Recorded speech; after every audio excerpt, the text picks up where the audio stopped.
Nothing can hold us back, nothing can tear us apart. Not life, not death, not the in-between, this is just the start.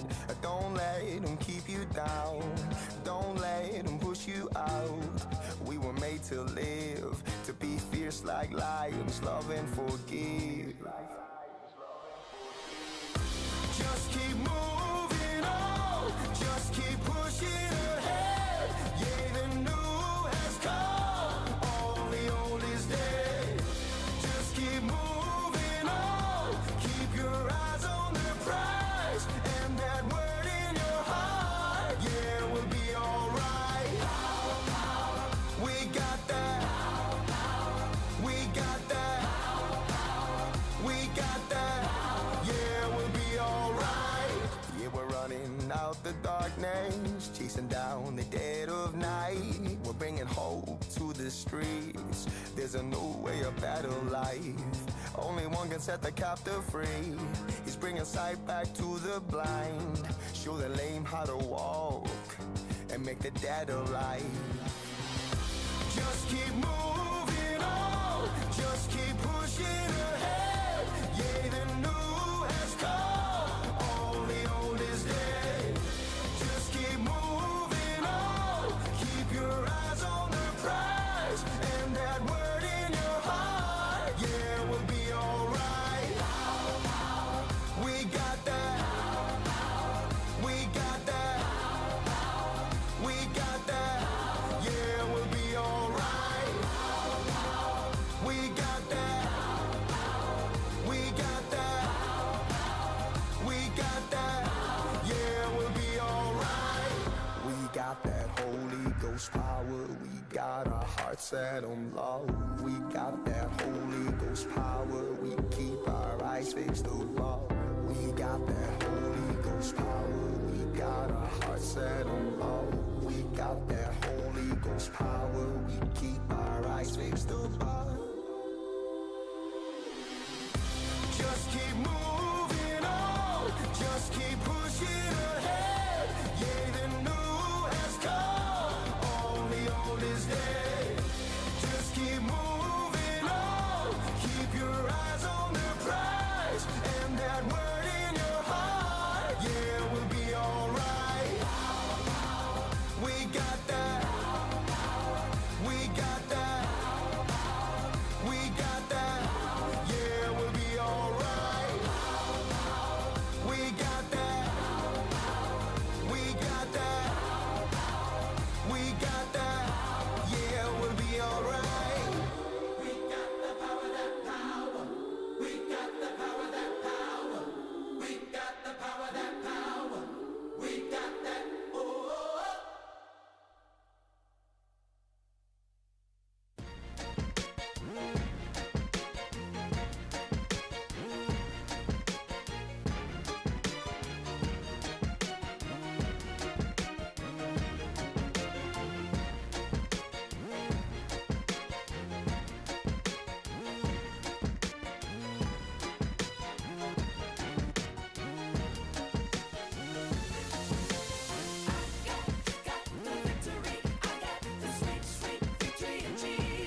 When the giants tower over my faith, and I'm frozen by the battles I face, there is just one place I go to be saved.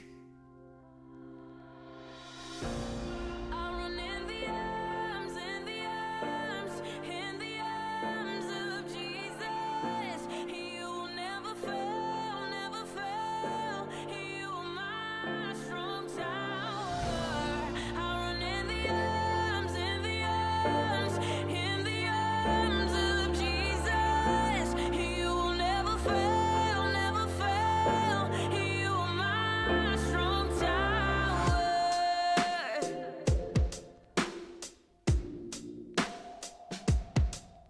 In the shelter of your wings, you cover me. And it's here my rescued heart begins to sing. There is just one place I go to be saved. Oh, I run in the arms, in the arms, in the arms of Jesus. You will never fail, never fail. You are my strong tower. I run in the arms, in the arms, in the arms of Jesus. You will never fail, never fail. You are my strong tower.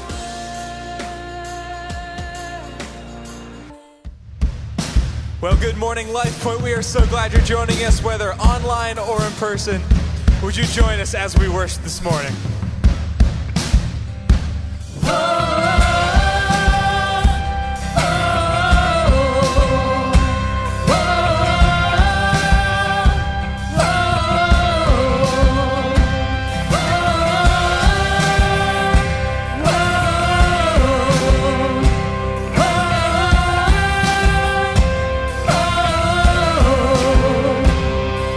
It wasn't for nothing that you shed your blood, so I'm gonna live like my shame is gone. I won't be shackled to the way I was. Now I'm gonna live like my chains are gone, gone. Now my sin is dead and gone, and I sing hallelujah. Done, done. He is risen, it is done, and I sing hallelujah.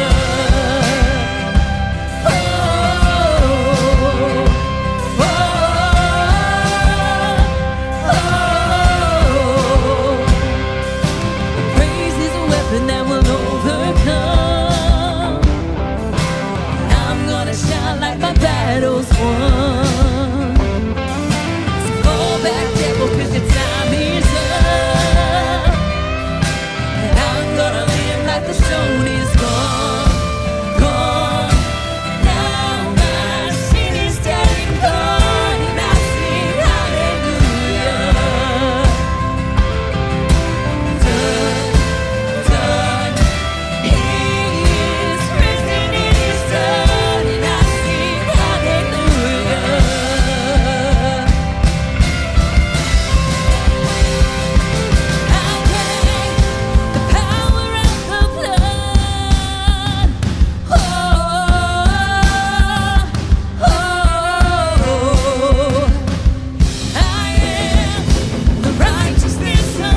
Worthy of every song we could ever sing. Worthy of all the praise we could ever bring. Worthy of every breath we could ever breathe. We live for you.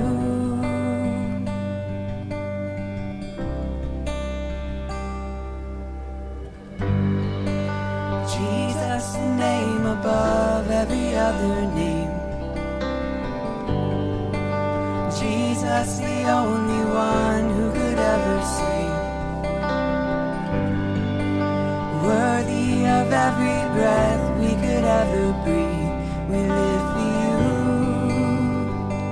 We live for you. Holy, there is no one like you. There is none beside you. Open up my eyes in wonder and show me who you are and fill me with your heart and lead me in your love to those around me.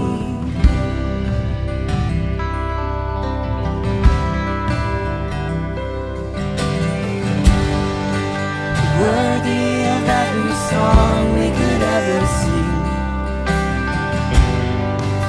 Worthy of all the praise we could ever bring. Worthy of every breath we could ever breathe. We live for you.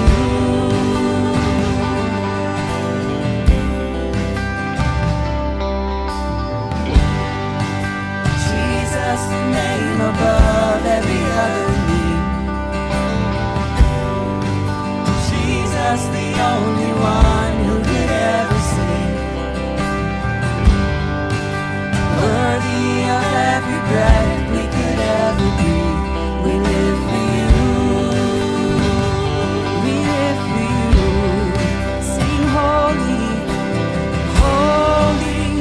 There is no one like you. There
God, how great it is to know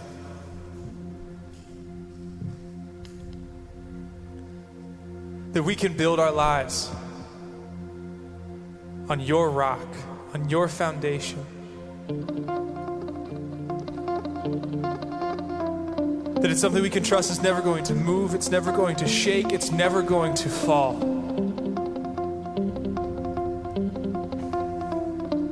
And God, today as we are coming to the close of this series on your 10 Commandments, I pray that as we move forward in our lives that we can continue to surrender all of the areas of our lives that have been challenged, everything that we felt that we hit and go, man, maybe that's talking to me. Pray that we can surrender all of that to you today.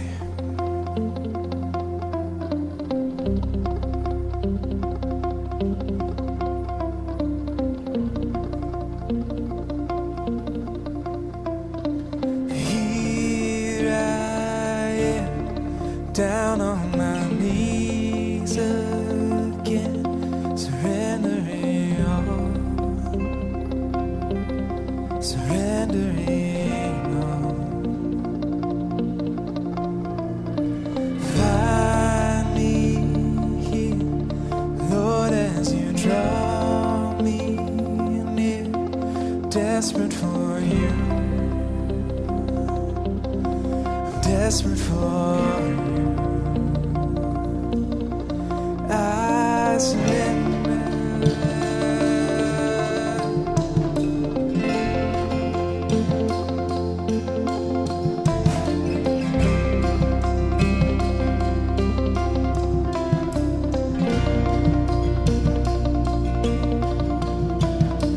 Drench my soul, His mercy and grace unfold, hunger and thirst, hunger and thirst.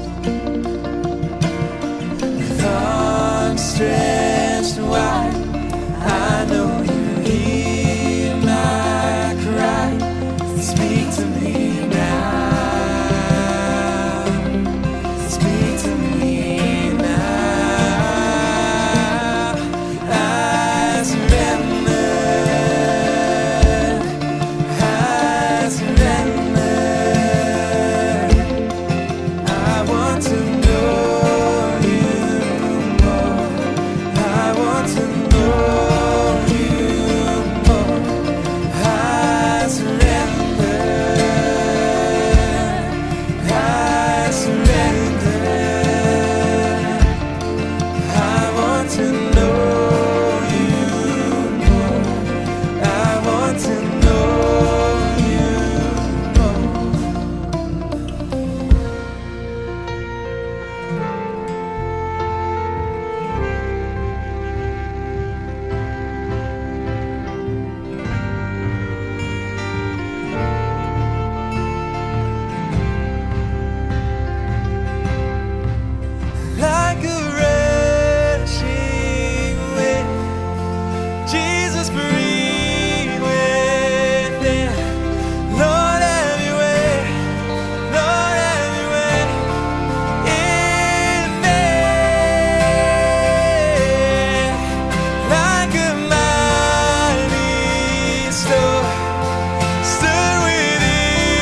I surrender. I want to know you. I want to know you more. I surrender. I surrender. I want to know you more. I want to know you more. So here I am, down on my knees again, rendering all, surrendering all.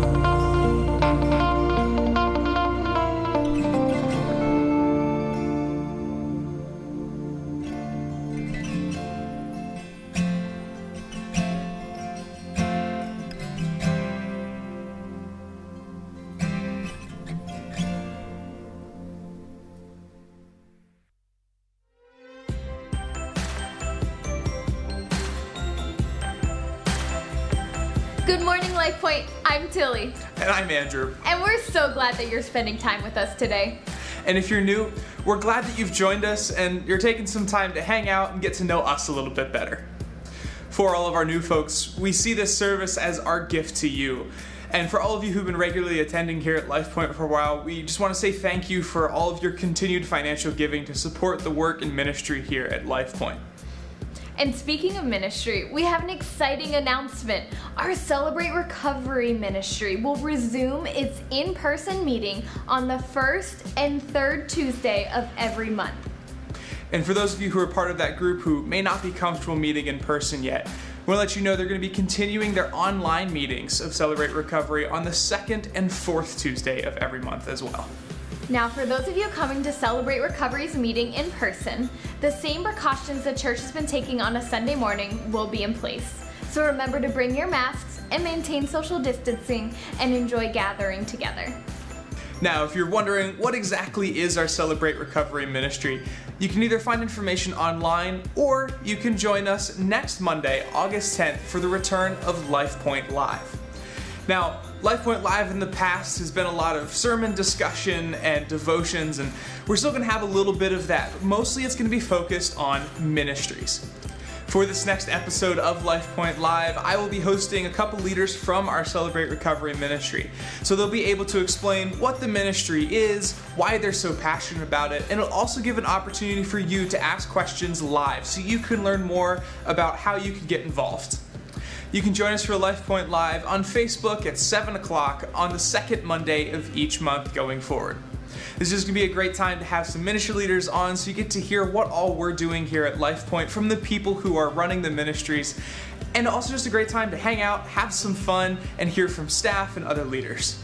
This is going to be a great opportunity to jump in on the chat, ask some questions, learn something new, meet some new people, and connect with those that you haven't seen in a while.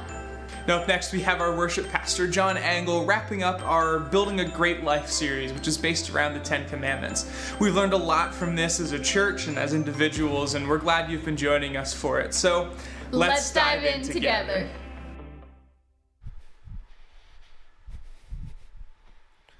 Good morning, everybody. Welcome to church. It's great to be here with you. That was a really strong good morning. I like that. Welcome to all of you who are here in person with that strong hello. Welcome also to all of you who are watching online, no matter what county or state or country you are watching from. We love that you have spent some time with us today and that you're giving us some of your attention span.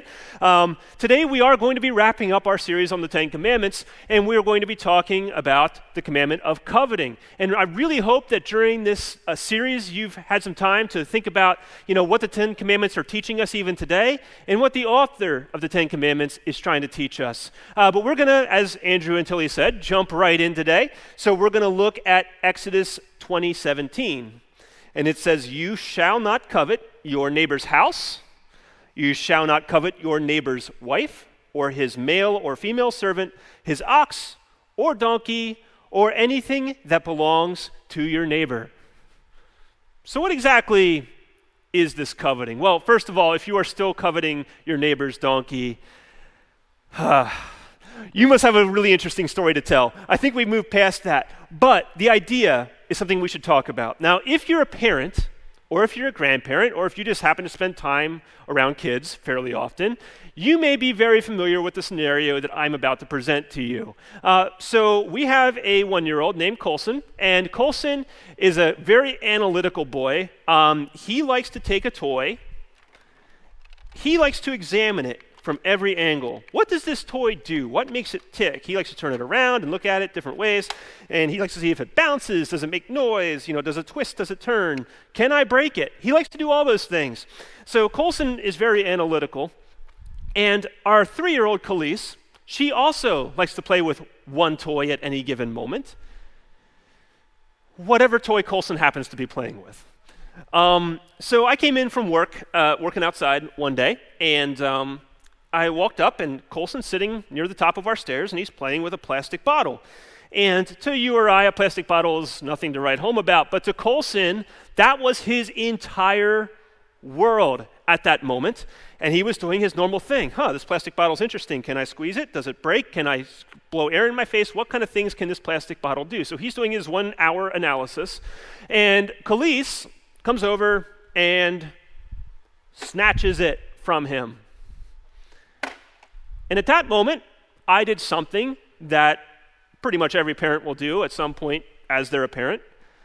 I became my parents. And I said, Khalees, there are toys in every corner of this room. They are stacked from floor to ceiling so that I can't even see the windows anymore. There are toys everywhere. We have pink toys and blue toys and big toys and small toys. We have loud toys and we don't really have quiet toys. They're all loud. But we have toys everywhere. There's toys that if you step on them, they hurt a little bit. There's toys that if you step on them, they end your life. We have all kinds of toys. Pick one of those. So what do you think Khalees' response was? But I want this one. Now, obviously, Janelle and I have some work to do. But Khalees is a great girl, but even a classic case of coveting like this, we can look at that and say, Khalees didn't really want that toy because it was her toy. She didn't want that bottle just because it was her bottle or because she thought, man, nothing's more fun than playing with a plastic bottle. What she saw was that Colson was having a lot of fun with that toy, more fun than she was having at that particular moment, and she thought the joy that Colson is having must be from the toy. It can't possibly be because Colson's just a joyful kid, right? Now, what I love everyone to hear from this story is not just some homespun sort of story of coveting. It's there, but that's kind of not the point of why I shared this. It's because I wanted you to see just how early on in life and how simply we start to stumble into the problem of coveting. Khalees doesn't even know the word covet, all right? She knows kind of what it is, but she doesn't know the word. And Khalees can talk for hours on end about any subject. You can try it one day that she's here out in the parking lot or something. Just ask her anything.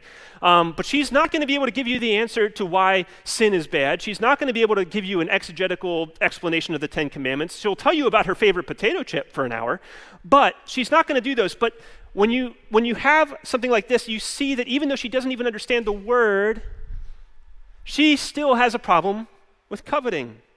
Because just like all of us, she is sort of born with this natural bent towards it. Coveting is a fascinating problem. It really is.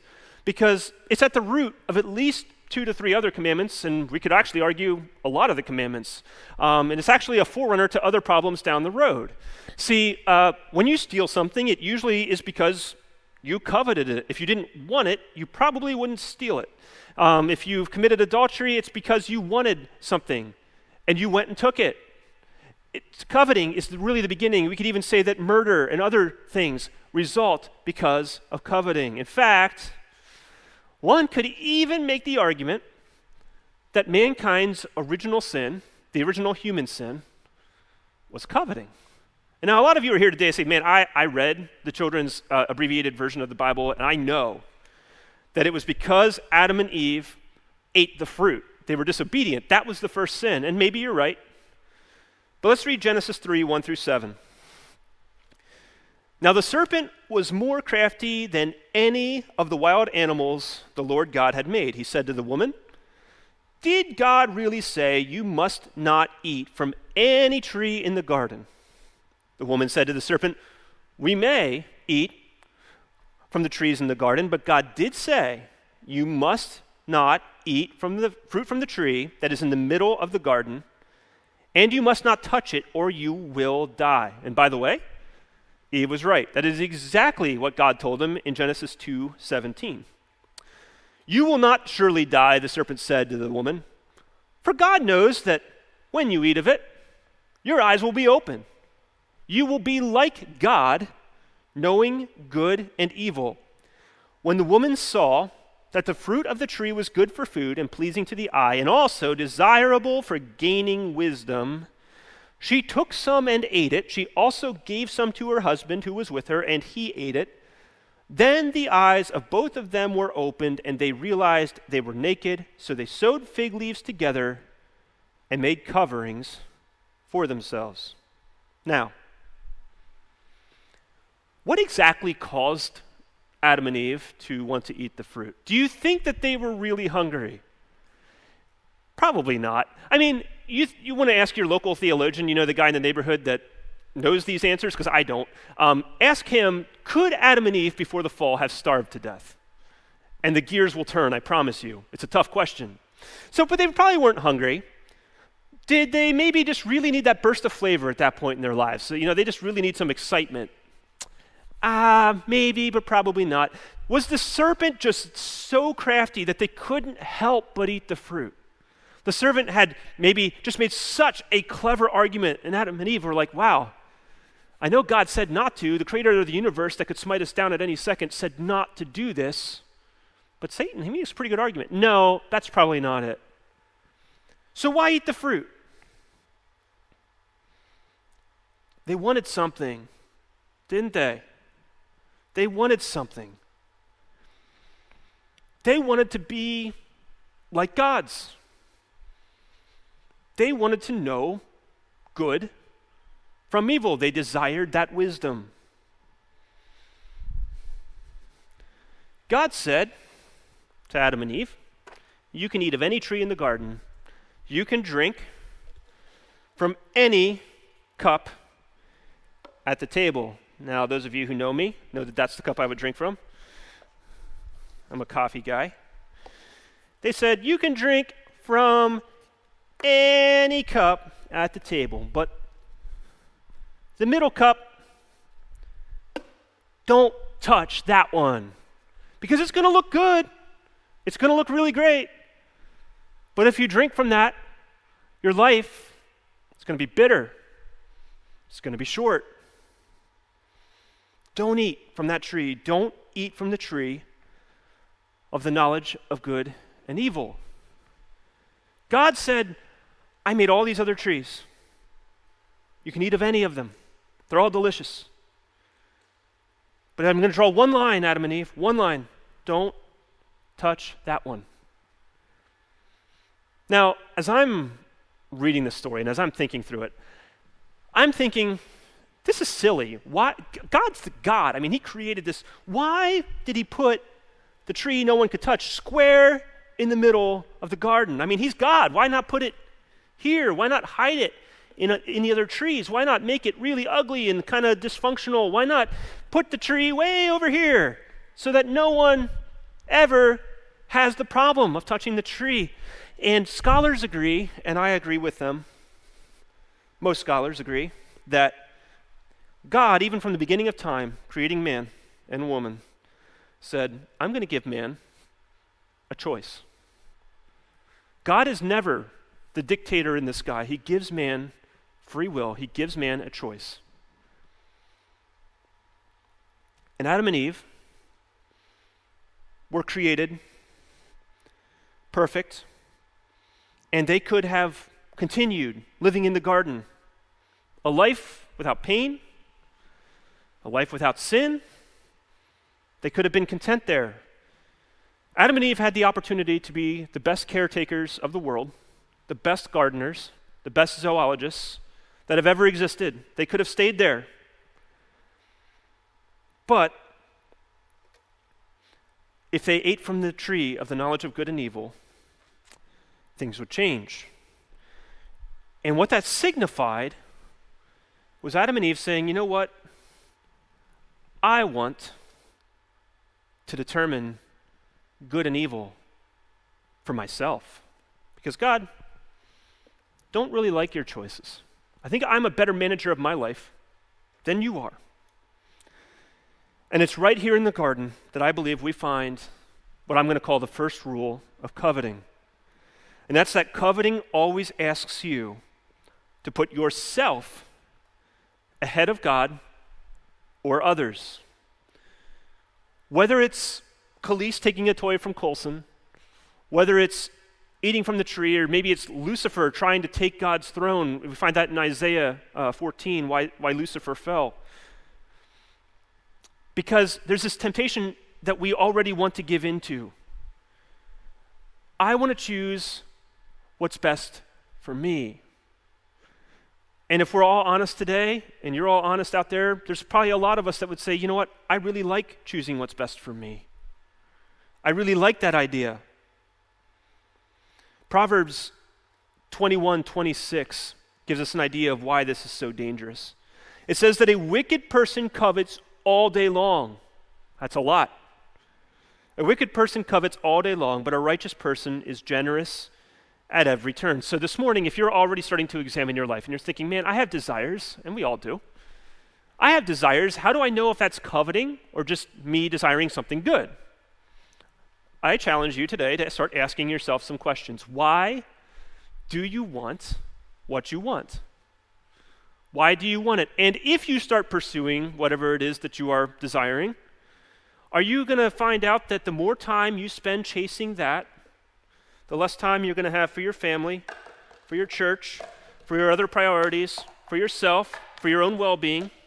Are you going to find that you have no time or energy or resources to be patient?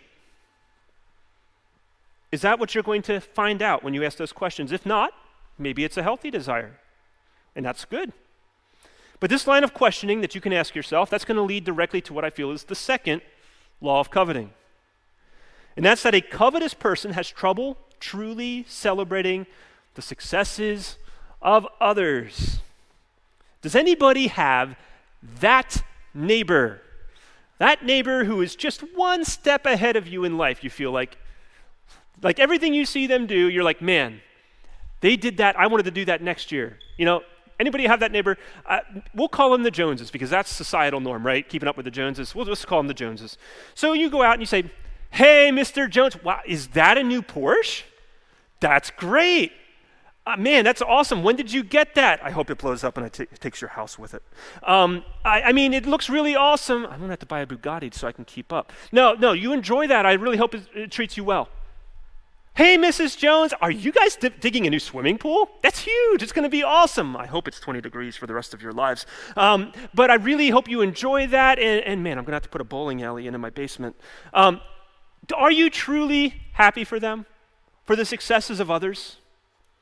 See, a covetous person has a lot of trouble staying happy for those around them when they have successes, when they get nice stuff, when they get the promotion, when they get the job.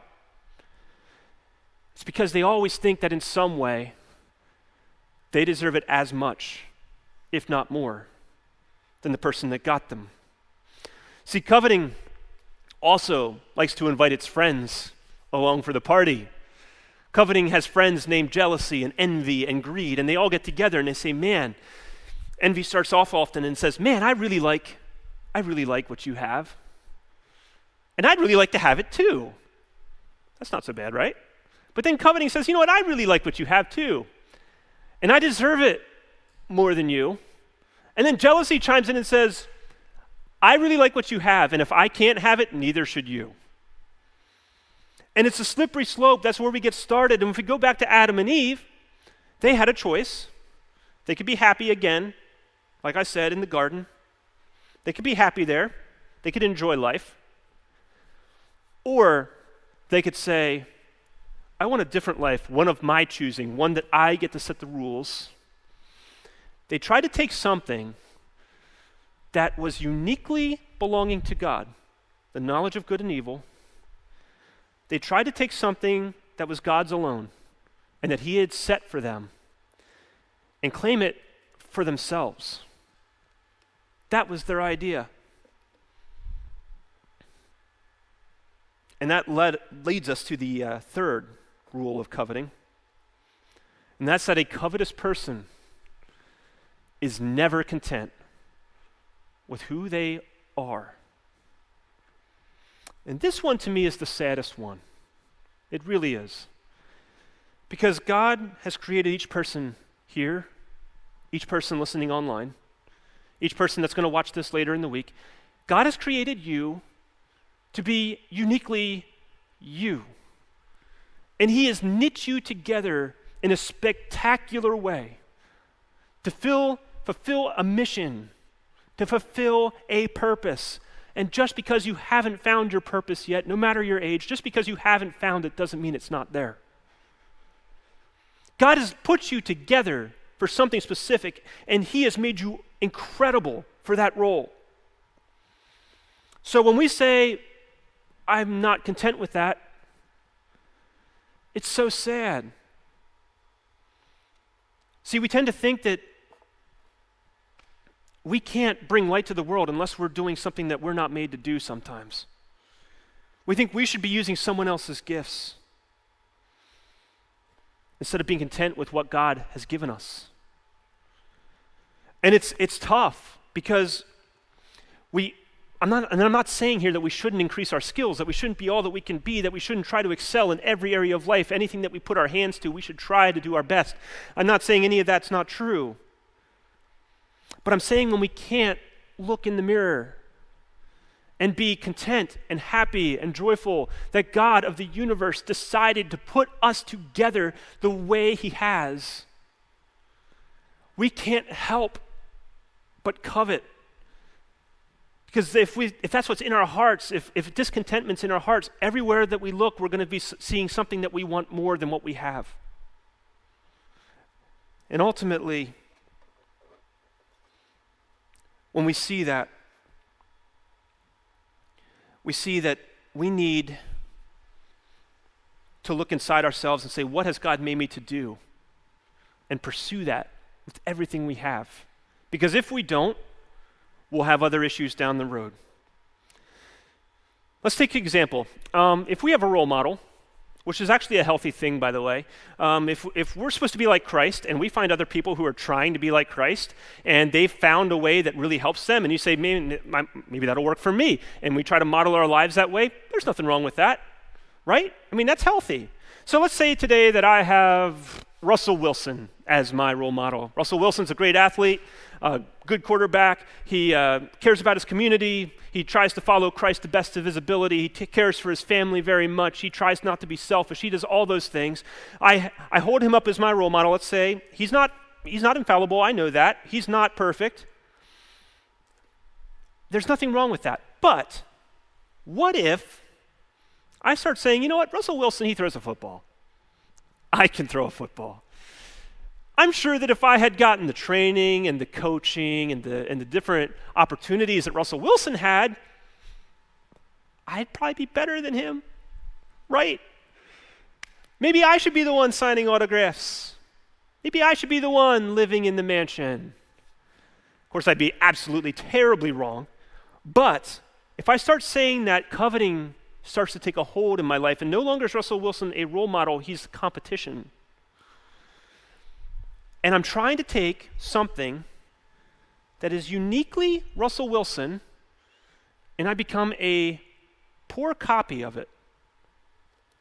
And I feel better because I've taken care of my own sense of self-confidence, which is going to be pride eventually. And I also think it covers my own shortcomings. Like maybe I wasn't great at football, but I always felt like I was, and people just didn't recognize it. Now I've covered my own insecurities as well. But that's just one way that coveting can creep in a very innocuous way. But any of these lines of thinking, they fly in the face of scriptural ideas of contentment and purpose. And just to clarify right up front, contentment does not mean lazy. Contentment does not mean you're sitting on your back porch all day. Contentment means working hard in a certain area and being content that you're going to be good in that area. Psalm 100 verse 3 says this, "Know ye that the Lord, he is God. It is he that hath made us, and not we ourselves. We are his people and the sheep of his pasture." Now here, God is taking ownership of us in a good way. He is giving you are his workmanship. He is giving you his seal of approval. He's saying, when I made you, I wasn't making a mistake. You are the way you were supposed to be. And I hope that everyone hears this and will recognize that you didn't make yourself. None of us here made ourselves. God made each of us to fit into an incredible plan.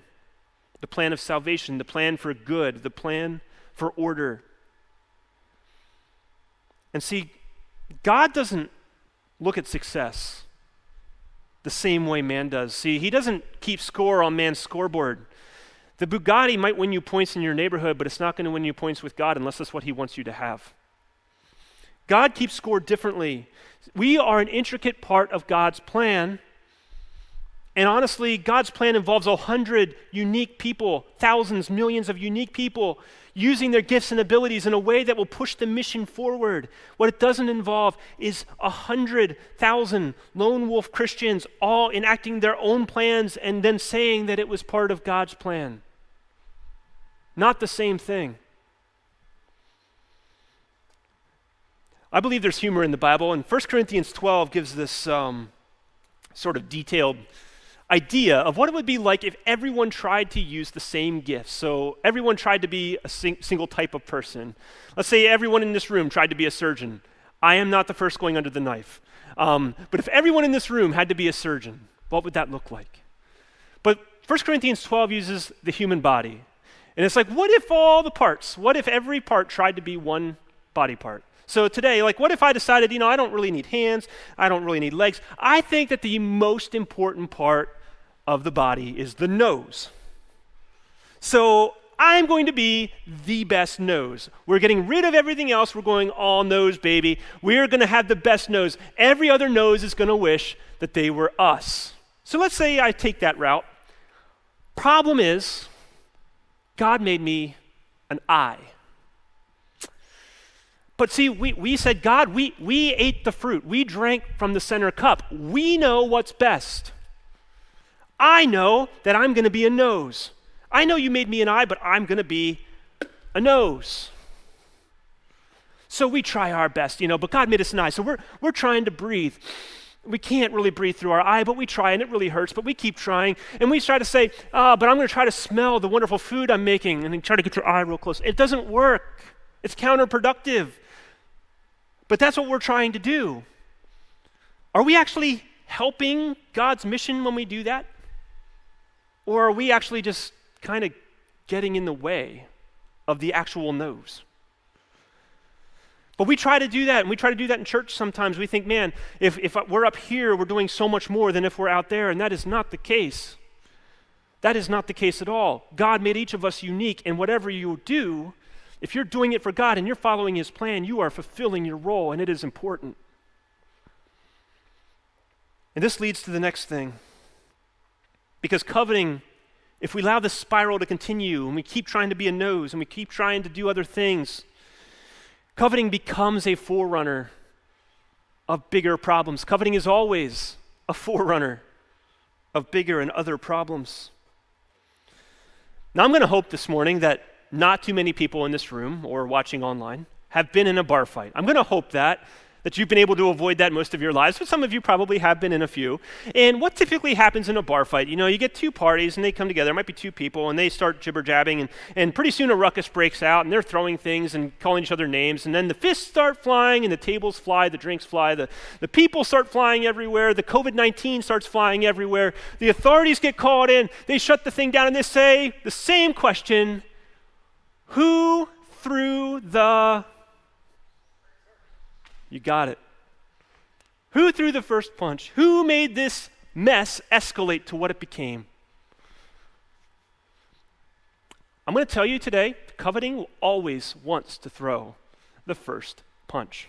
Always. Satan fell from heaven because he coveted God's throne. He coveted something uniquely God's. Adam and Eve were kicked out of the garden because they coveted something that God did not create them to have. David, he had all kinds of issues because he coveted Bathsheba. He committed adultery with Bathsheba because he wanted her, and it was uniquely someone else's. We could even go more modern. We could say Frank Abagnale, the classic Catch Me If You Can guy. He always wanted what someone else had. If you were a doctor, he wanted to be a doctor. If you were a lawyer, he wanted to be a lawyer. And he was pretty good at it, but not good enough. You could even say Jeffrey Skilling of Enron. He had all kinds of accounting problems. He was betting tomorrow's money against today's problems and losing, and all because he wanted the big payday that he hadn't really earned yet. He wanted the monstrous company. He was so close, but he didn't make it. And the truth is, Satan never became God, did he? Adam and Eve didn't become gods. David didn't end up with a happy marriage with Bathsheba. Frank Abagnale became a criminal. Jeffrey Skilling wanted the big payday. He ended up in jail. It didn't work out for any of them. They were all trying to be a nose, but they weren't made to be one. Fortunately, just like coveting is a gateway to so many other problems, God in his grace and his love gave us one commandment, one way of thinking that helps us stay out of that cycle, that helps us stay far away from it. It's incredibly simple, but it takes every ounce of our focus to do. It takes every ounce of what I am to do. Romans 13, 9 through 10 says, the commandments, do not commit adultery, do not murder, do not steal, do not covet. Whatever other commandments there may be are summed up in this one rule. Love your neighbor as yourself. Love does no harm to its neighbor, therefore love is the fulfillment of the law. It's incredibly simple, isn't it? And it's impossibly difficult. Because it implies a bunch of things. Because just as coveting is related to adultery and lying and stealing and killing, loving your neighbor has to be the antidote for so many different things. It says you have to love your neighbor how? As yourself. A lot of us think that because we choose ourselves, we love ourselves, but that's not the case. Love is different. When you love yourself, you're content in who God made you. And if it's dark inside you, and if you have no joy about who you are, you're not going to be able to share love with anyone else. That's not what's going to flow out of your life. It's going to look dark all around you. If you don't love the way God made you, you won't be able to love your neighbor because you're always going to want to be your neighbor. You're going to want what your neighbor has because you haven't learned to be happy with who God made you. The Bible is very clear. It talks about how God's love, God's peace, God's joy is supposed to overflow from our lives. It's supposed to fill us so much that it bursts out of us. That's the way it's supposed to work. And when we choose our own path, we can't ever be full. But when we drink the cup in front of us, when we eat from the trees in the garden, God can fill that cup because we're reaching our potential. We're filling our cup, and when it's full, it overflows. It becomes contagious. So we're not only erasing coveting in our own lives, we're erasing it in our friends' lives too. Because we're taking joy in what they have. We say, we are so glad that you have that, and we mean it. When we love our neighbors, when we value those around us, we can look and see the potential in them. Because just like God created you with incredible purpose and an incredible plan, he created everyone in this room, everyone listening online, with incredible potential. And when there's nothing more exciting, when you have reached your potential, when your cup is full, that you see another cup and you start pouring into it, and your cup doesn't empty, but their cup starts to fill. It is so rewarding. But we can't see it if we're not living for that. See, coveting is always going to hold you back. It's going to stop your cup from being filled. It's always going to pull back on your progress.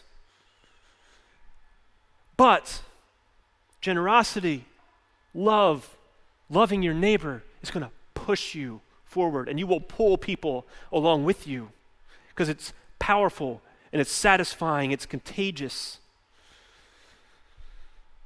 So let me encourage you that whatever God has put in front of you, whatever tree he has said for you to eat from, whatever cup he has asked you to drink from, give it everything you have.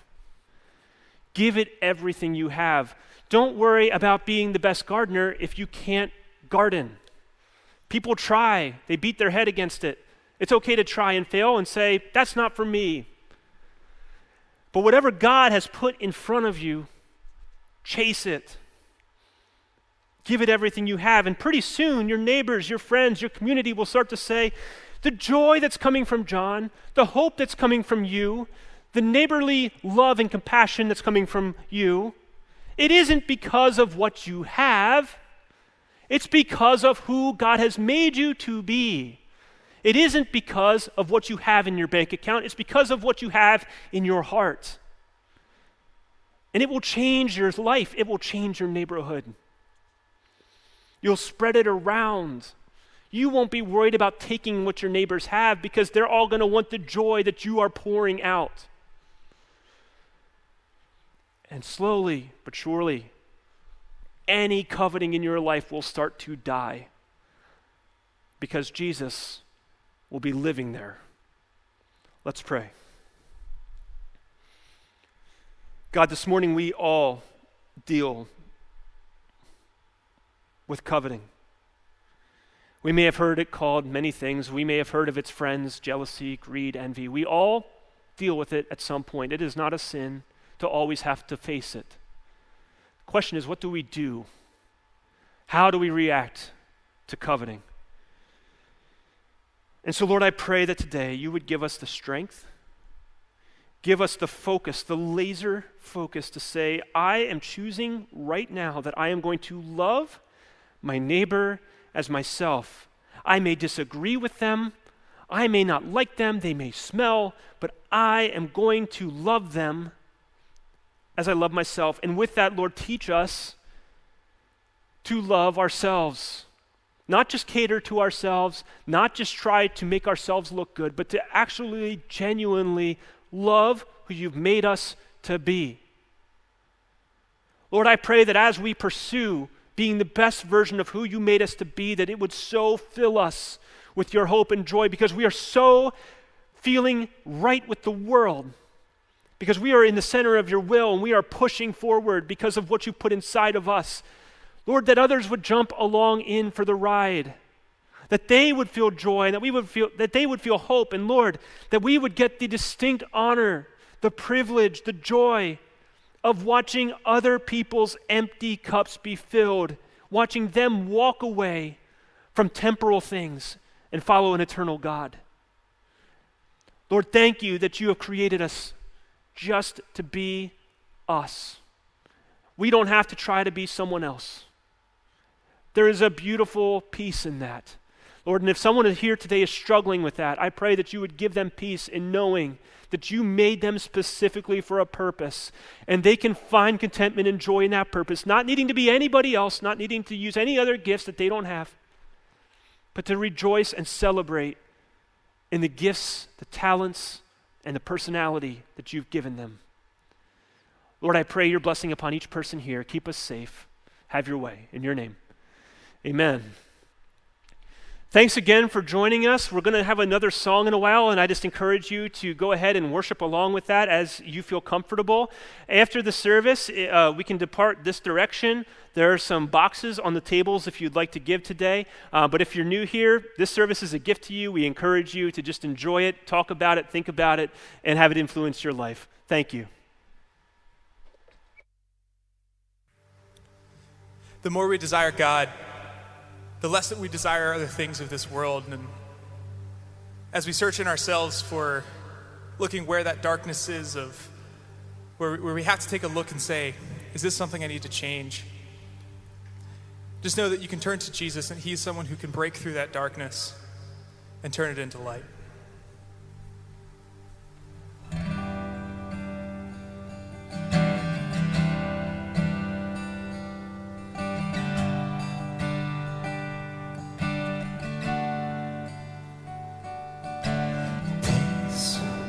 Bring it all to peace. The storms around me, let it break. At your name, still, called seed still. The raging mead still, every wave. At your name, Jesus, Jesus. You make the darkness tremble, Jesus, Jesus. You silence fear, Jesus, Jesus. You make the darkness tremble, Jesus, Jesus. Breathe, call these bones to live, call these lungs to sing. Once again, I will praise Jesus, Jesus. You make the darkness tremble, Jesus, Jesus. The silence fear, Jesus, Jesus. You make the darkness tremble, Jesus, Jesus. Oh, Jesus, Jesus, you make the darkness tremble, Jesus, Jesus, you silence fear, Jesus, Jesus, you make the darkness tremble, Jesus, Jesus.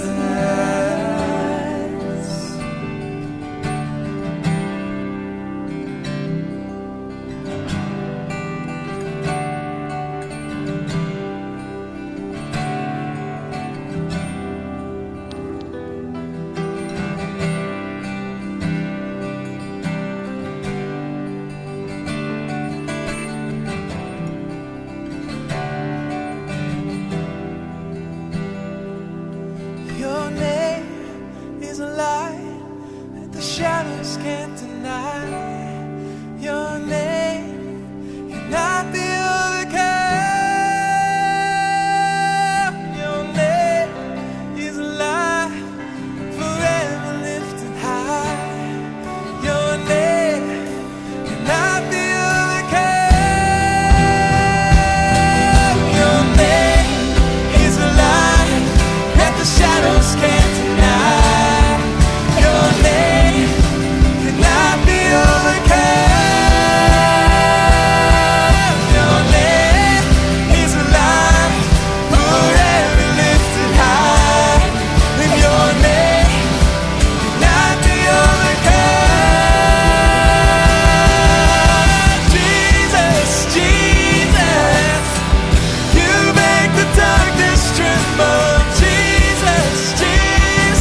Jesus, you silence fear. Jesus, Jesus, you make the darkness tremble. Jesus, Jesus, your name is light, the shadows can't deny. Your name cannot be overcome. Your name is life, forever lifted high.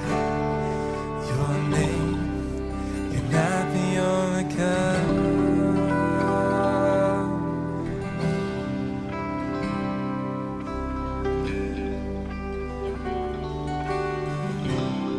Jesus, silence fear. Oh, all eyes look. Sing Jesus. Jesus, Jesus, you make the darkness tremble. Jesus, Jesus, you silence fear. Jesus, Jesus, you make the darkness tremble. Jesus, Jesus.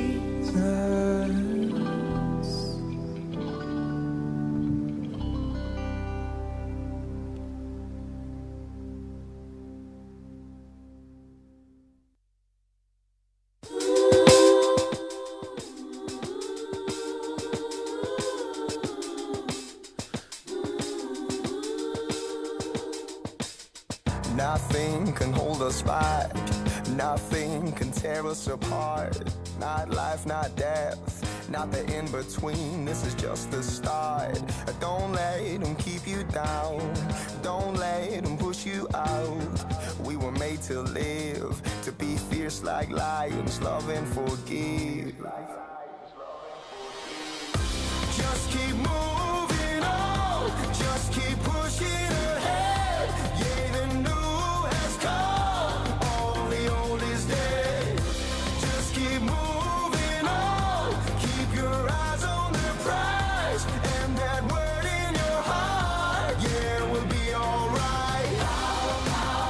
We got that, we got that, we got that, yeah, we'll be alright.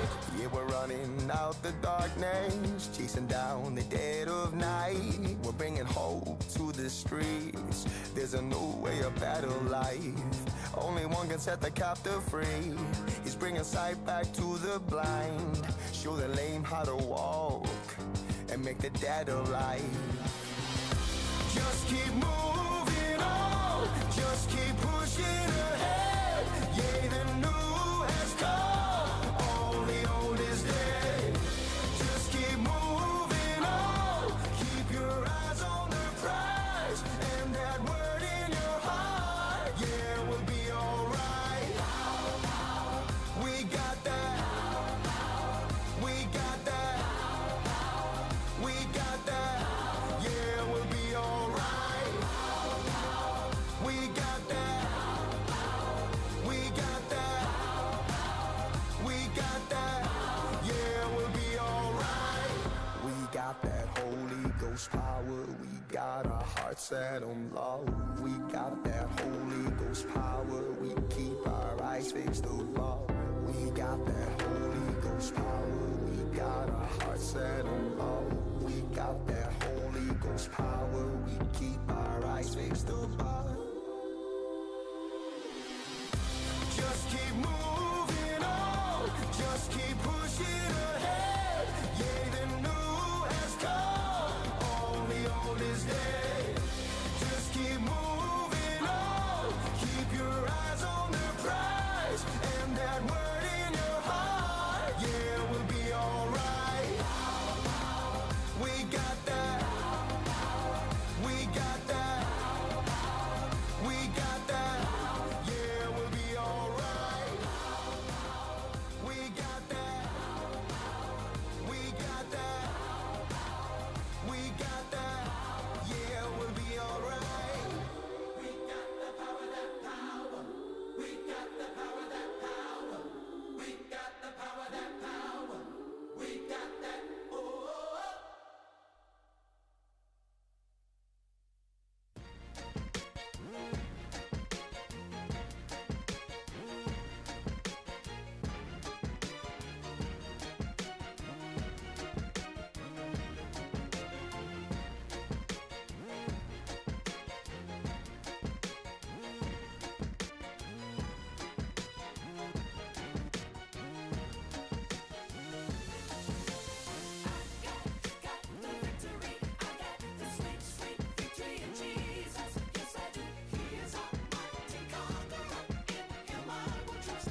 When the giants tower over my faith, and I'm frozen by the battles I face, there is just